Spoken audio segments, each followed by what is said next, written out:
Assalamualaikum warahmatullahi wabarakatuh. Kami dari kelompok 13 yang beranggotakan saya Laila Mu'afatin dengan NIM 210103110011 dan Muhammad Khabib Albazi dengan NIM 210103110016. Di sini kami akan mempresentasikan materi kami dengan judul Produksi Media Pembelajaran. Baik, yang pertama yaitu pengertian produksi media pembelajaran. Jadi sebelum memulai produksi, kita harus mengetahui dulu arti atau makna dari produksi media pembelajaran. Nah, ada yang tahu artinya apa? Jadi produksi ini memiliki arti mengeluarkan hasil. Itu menurut Kamus Besar Bahasa Indonesia.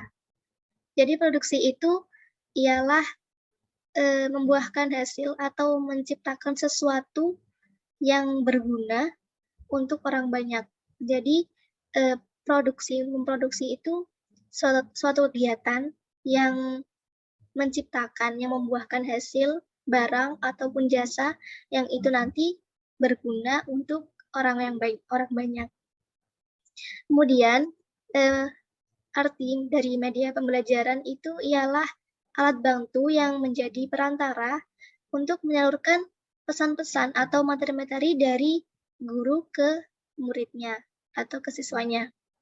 Nah, jadi maksud dari produksi media pembelajaran itu sendiri yaitu suatu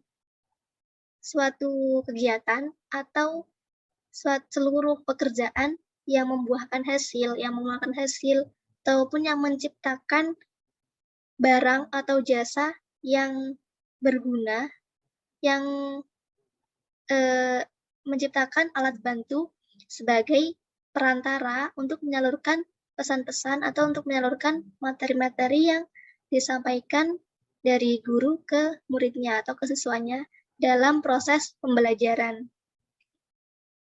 Jadi itu maksud dari produksi media pembelajaran.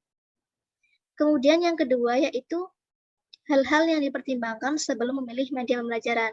Nah, jadi sebelum kita memilih media pembelajaran, sebelum kita memproduksi media pembelajaran itu ada hal-hal yang harus dipertimbangkan dulu. Kita tidak bisa untuk asal memproduksi, asal membuat, asal memilih media pembelajaran itu tidak bisa. Karena media pembelajaran itu sangat berpengaruh pada kesuksesan pembelajaran.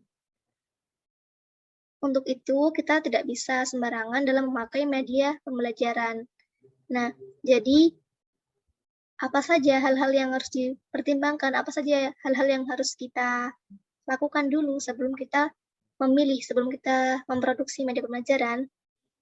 Nah, banyak ungkapan, banyak pendapat dari beberapa orang yang ahli dalam pembelajaran, dalam pendidikan. Nah, pada intinya itu dalam memilih atau memproduksi sebuah media pembelajaran, hal-hal yang harus dipertimbangkan dahulu, yang pertama yaitu memahami tujuannya. Jadi kita harus memahami apa sih tujuan dari pembelajaran kita. Kita mengharapkan tujuan apa dari pembelajaran itu. Nah, kemudian jika kita sudah paham, maka kita akan tahu media seperti apa yang akan kita buat, yang akan cocok untuk menuju tujuan yang kita harapkan.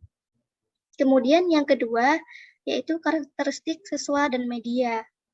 Nah, karakteristik siswa itu kan banyak siswa yang gaya belajarnya itu berbeda-beda.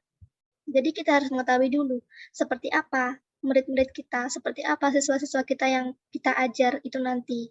Karakteristiknya bagaimana, gaya belajarnya bagaimana. Karena kan ada siswa yang gaya belajarnya mungkin dijelaskan saja dia sudah paham, namun ada siswa yang harus dipraktek dulu, harus mengamati dulu secara langsung baru dia paham. Jadi kita lihat dulu bagaimana, kita harus memahami dulu karakteristik siswanya, baru kita bisa memilih media seperti apa yang cocok untuk pembelajaran nanti. Kemudian karakteristik medianya juga kita lihat, juga kita pertimbangkan. Kita harus mengetahui dulu apa kelemahan dan kelebihannya dari media yang akan kita ambil, yang akan kita gunakan saat pembelajaran. Kemudian yang ketiga yaitu ketersediaan alat dan bahan. Nah, sesudah kita memahami tujuan, memahami karakteristik siswa dan media, kita juga mengetahui ada atau tidak alat dan bahannya, ada atau tidak alat dan bahan di sekitar kita. Kalau tidak ada, ya kita tidak bisa untuk membuat media pembelajaran tersebut. Jadi dipastikan dulu alat dan bahannya harus ada dahulu, baru kita bisa membuat media pembelajaran. Dan juga harus disesuaikan dengan budgetnya, dengan biayanya. Kemudian yang terakhir yaitu keefektifan. Jadi efektif ini juga sangat penting untuk dipertimbangkan dahulu. Karena keefektifan ini berhubungan dengan pemakaian media tersebut. Pemakaian media tersebut nantinya bisa efektif atau tidak dalam proses pembelajaran, dalam mencapai tujuan yang kita harapkan, yang akan diharapkan dalam sebuah pembelajaran atau pendidikan. Kemudian itu saja yang dapat saya sampaikan. Untuk sebab selanjutnya akan dijelaskan oleh rekan saya. Baik, di sini saya akan menjelaskan tentang produksi media pembelajaran. Di dalam memproduksi media pembelajaran terdapat jenis-jenis media pembelajaran yang bisa diproduksi. Apa saja media pembelajaran yang bisa diproduksi? Apa saja jenis-jenisnya? Ya, nomor 1 yaitu produksi media asli dan tiruan. Media asli yaitu semua media nyata yang ada di lingkungan alam, baik yang digunakan dalam kehidupan maupun yang dilestarikan di alam. Jadi, media asli yaitu media pembelajaran yang asalnya itu dari alam dan nyata, seperti pohon, hewan, dan serangga-serangga. Berikut adalah langkah-langkah dalam menggunakan media asli. Yang nomor 1 yaitu menyediakan benda-benda nyata yang berhubungan dengan bahan ajar.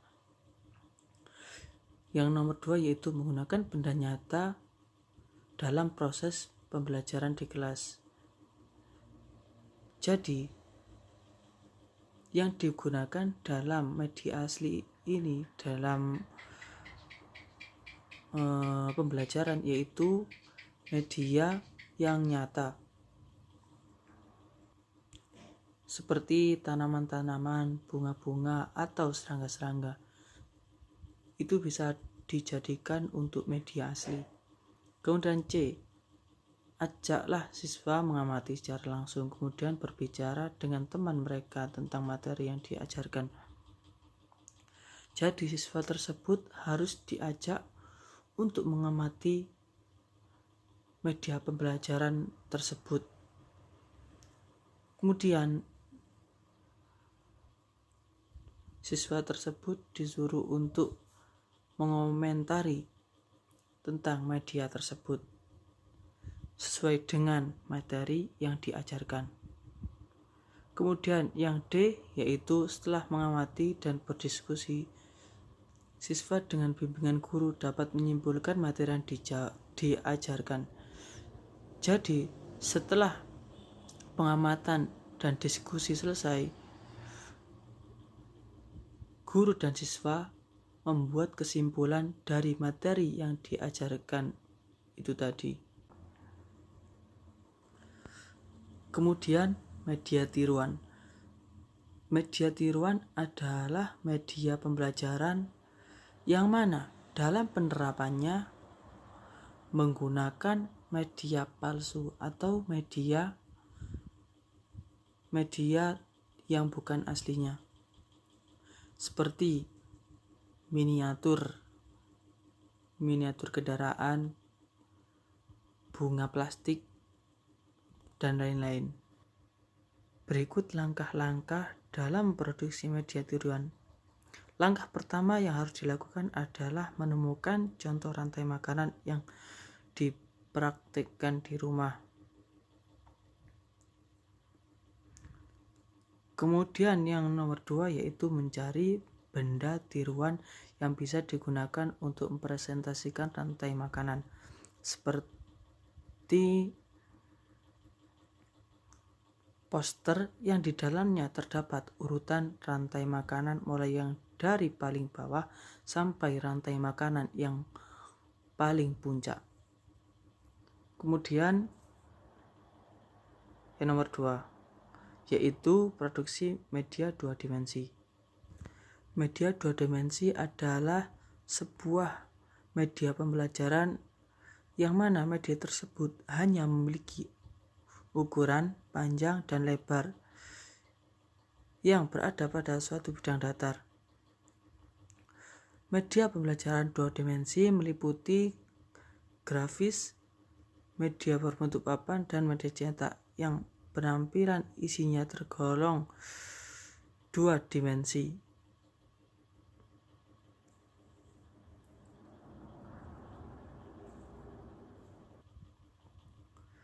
Media 2 dimensi pada dasarnya merupakan media visual yang memiliki ukuran, panjang, dan lebar, yang mana dalam penerapannya sering digunakan dalam kegiatan proses belajar mengajar, karena di samping media 2 dimensi bentuknya sederhana, media ini juga harganya sangat ekonomis dan bahan-bahannya dapat diperoleh dengan mudah tanpa memerlukan peralatan khusus. Berikut ini adalah langkah-langkah dalam membuat media 2 dimensi, yaitu berupa poster. Yang nomor 1 yaitu mengidentifikasi program. Dalam hal ini kita harus menentukan mata pelajaran, pelajaran pokok bahasan, dan subpokok bahasan, tujuan pembelajaran atau kompetensi yang diharapkan, dan sasaran. Maksud dari sasaran di sini adalah peserta didik yang akan menggunakan media poster.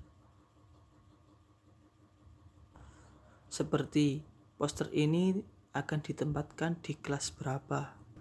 Kemudian yang B yaitu mengkaji literatur. Dalam membuat media pembelajaran berupa poster ini, guru kemudian menentukan isi materi yang akan disajikan pada poster tersebut. Perlu diketahui bahwa dalam menentukan isi daripada poster tersebut perlu dikemas sedemikian rupa sehingga materi pembelajaran dapat divisualisasikan lebih tepat. Kemudian C yaitu membuat naskah. Naskah untuk media poster ini biasanya berisi sketsa visual yang akan ditampilkan. Biasanya berisi objek gambar, grafik, diagram, objek foto, dan isi pesan visual dalam bentuk teks.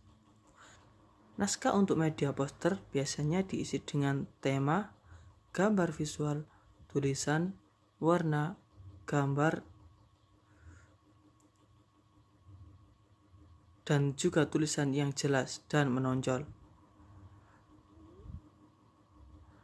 Naskah dalam poster ini biasanya tidak dilengkapi dengan media audio dan video, namun cukup untuk mempersiapkan dalam bentuk sketsa atau outline visual. Kemudian produk media pembelajaran 3 dimensi. Media 3 dimensi adalah kelompok media pembelajaran tanpa proyeksi yang penyajiannya secara visual 3 dimensi.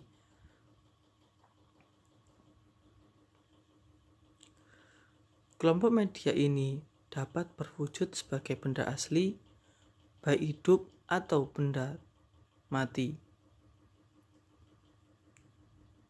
dan dapat berwujud sebagai benda tiruan, mewakili benda aslinya. Benda asli ketika akan difungsikan sebagai media pembelajaran dapat dibawa langsung ke kelas atau siswa diarahkan langsung ke dunia sesungguhnya di mana benda asli itu berada. Apabila benda asli sulit untuk dibawa ke kelas atau tidak bisa dibawa ke kelas, maka benda tiruan dapat berfungsi sebagai media pembelajaran yang efektif. Berikut adalah langkah-langkah dalam pembuatan media pembelajaran 3 dimensi, yaitu globe atau tiruan bumi. Langkah yang pertama yaitu dengan menyiapkan bola styrofoam berukuran besar. Kemudian langkah yang nomor 2 yaitu gambar bentuk benua di permukaannya. Yang nomor 3 yaitu warnai bagian daratan dan lautan. Kemudian tambahkan tiruan gunung dari tanah liat atau plastisin. Ini sifatnya opsional. Kemudian yang terakhir yaitu tempelkan berbagai macam benda pada permukaan model tiruan bumi dengan lem dan tambahan awan. Kemudian yang terakhir yaitu produksi media elektronik. Media elektronik adalah sebuah media atau alat yang digunakan dalam proses belajar mengajar yang mana dalam memaparkan materi menggunakan media berbasis elektronik seperti proyektor, komputer, CD, VCD, dan lain-lain. Dalam membuat atau mengembangkan media elektronik ini perlu adanya software atau aplikasi yang digunakan. Aplikasi yang digunakan ini bermacam-macam, seperti CorelDRAW, Adobe Premiere, dan lain-lain. Berikut adalah contoh tahapan dalam membuat media pembelajaran elektronik berupa CD. Yang nomor 1 yaitu mencari potensi dan masalah. Dalam tahapan membuat media pembelajaran elektronik berupa CD yang pertama ini, kita harus mencari potensi dan masalah. Seperti dampak positif dan negatif dalam penggunaan media elektronik berupa CD ini. Kemudian B, mengumpulkan data. Jadi semua data-data yang akan digunakan dalam pembuatan media elektronik berupa CD ini harus dikumpulkan terlebih dahulu untuk memudahkan dalam pembuatan media ini. Kemudian yang C yaitu mendesain produk. Dalam pembuatan media pembelajaran berupa CD ini, kita disarankan untuk mendesain produk kita yang bertujuan untuk memperindah produk yang sudah kita buat. Kemudian yang D yaitu validasi desain. Validasi desain yaitu proses pembuktian apakah desain tersebut sudah masuk dalam kriteria yang kita inginkan atau belum. Apabila desain tersebut masih belum memenuhi kriteria yang kita harapkan, maka dilanjutkan dengan yang E, yaitu merevisi desain. Di dalam revisi desain ini, semua kesalahan-kesalahan atau kekurangan yang ada dalam desain produk kita bisa kita benahi. Kemudian F, menguji produk. Setelah kita membuat desain, kemudian kita menguji produk kita.